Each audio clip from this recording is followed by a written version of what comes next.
વડોદરા શહેર કોંગ્રેસના પ્રમુખ ઋત્વિક જોશી અને વિરોધ પક્ષના નેતા ચંદ્રકાંત શ્રીવાસ્તવે વડોદરામાં યોજાનારી આગામી ચૂંટણીઓની તારીખો જાહેર કરવા માટે કલેક્ટરને રજૂઆત કરી હતી.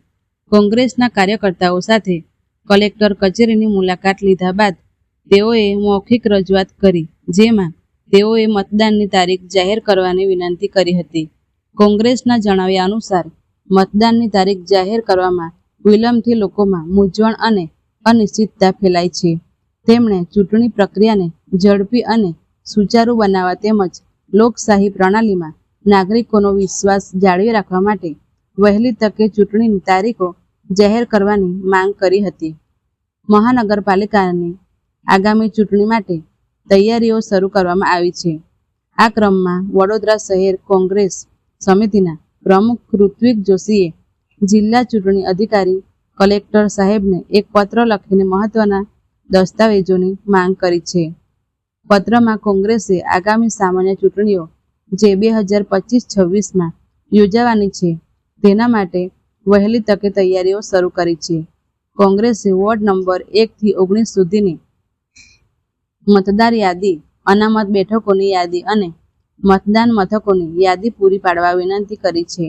ઋત્વિક જોશીએ પત્રમાં જણાવ્યું છે કે ચૂંટણી પ્રક્રિયા સુચારુ રૂપે ચાલે તે માટે અને પક્ષને જરૂરી તૈયારીઓ માટે આ માહિતી આવશ્યક છે. આ દસ્તાવેજોની માંગણી પાછળનો મુખ્ય હેતુ ચૂંટણી પહેલા જ મતદારો અને મતદાન મથકો વિશે સ્પષ્ટ માહિતી મેળવવાનો છે, જેથી ચૂંટણીના આયોજનમાં સરળતા રહે. આ પત્ર દ્વારા કોંગ્રેસે ચૂંટણી પંચને આગ્રહ કર્યો છે કે ઉપર દર્શાવેલા 3 દસ્તાવેજો વોર્ડ નંબર 1 થી 19 સુધીની ફોટોગ્રાફિક મતદાર યાદી, અનામત બેઠકોની યાદી અને મતદાન મથકોની યાદી હાર્ડ અને સોફ્ટ કોપી બંને સ્વરૂપે ઉપલબ્ધ કરવામાં આવે. આ માંગણી પરથી સ્પષ્ટ થાય છે કે કોંગ્રેસ પક્ષ વડોદરા મ્યુનિસિપલ કોર્પોરેશનની ચૂંટણી માટે સક્રિયપણે તૈયારી કરી રહ્યો છે. ગયા વખતે મારા જેવા વ્યક્તિના 2 ઉમેદવાર હારી ગયા. મતદાર યાદીની અંદર બધા ગોટાળા. મારી ભાતુજી નગર, તમને ડીમાર્ટની સામે, એ ભાતુજી નગર કાઢીને 15માં નાખી દીધેલી, જેની લીધે 1000 વોટ આ બાજુ જતા રહેલા. શું મતદાર યાદી બનાવો છો ભાઈ તમે? અમને હરાવવા માટેની મતદાર યાદી બનાવો છો? મરેલા માણસો બી અંદર હોય, સ્થાનાંતર કરી ગયેલા એ બી માણસ હોય, તો શું મતદાર યાદી બનાવો છો? સીધું સાદું દેખાય છે કે સત્તાધારી પાર્ટીને જીતાડવા માટેના તમારા પ્રયત્નો હોય છે.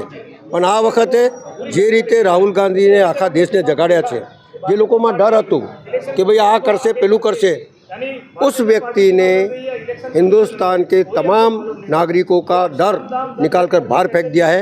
અને દરેક વ્યક્તિ હવે એવું સમજે છે કે આપણે આ વોટની લડાઈ લડવી પડશે, કારણ કે સત્તા પર બેઠેલા લોકો જીતતા નથી, પણ ડુપ્લિકેટ મતદારો અલગ અલગ એક એક ઘરની અંદર 50-50 મતદારો મૂકી અને અમારા ઉમેદવારને હરાવવા માગે છે.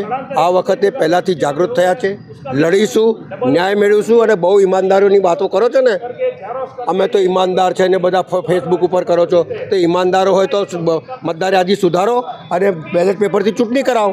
दूध का दूध का और पानी का पानी हो जाएगा. ये तो એવું છે, વોટ ચોરવાળાને કંઈ બોલવાનું નહીં. અમે વોટ ચોરી કરીએ છીએ અને કરો જ છો તમે, આ સાબિત કરી આલ્યું છે તમે. એટલે અમારી માંગણી એટલી જ છે કે અમે જે માંગીએ છીએ તે તમે આપો. 3 મહિના પહેલાં અમારા પ્રમુખે કીધું 3 મહિના પહેલાં અમને બધી યાદી આપો, જેથી અમારા કાર્યકર્તાઓ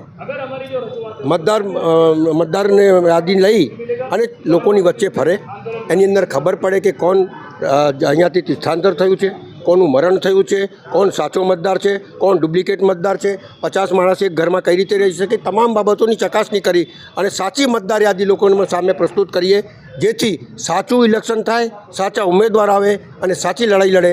ઈમાનદારની વાતી કરવાની ને જુઠ્ઠાણું ફેલાવવાનું એ સત્તા પર બેઠેલા લોકો કરી રહ્યા છે, એનો સામે અમારો વિરોધ છે. સાચી મતદારી લોકો સામે જાય એ અમારી માગણી છે.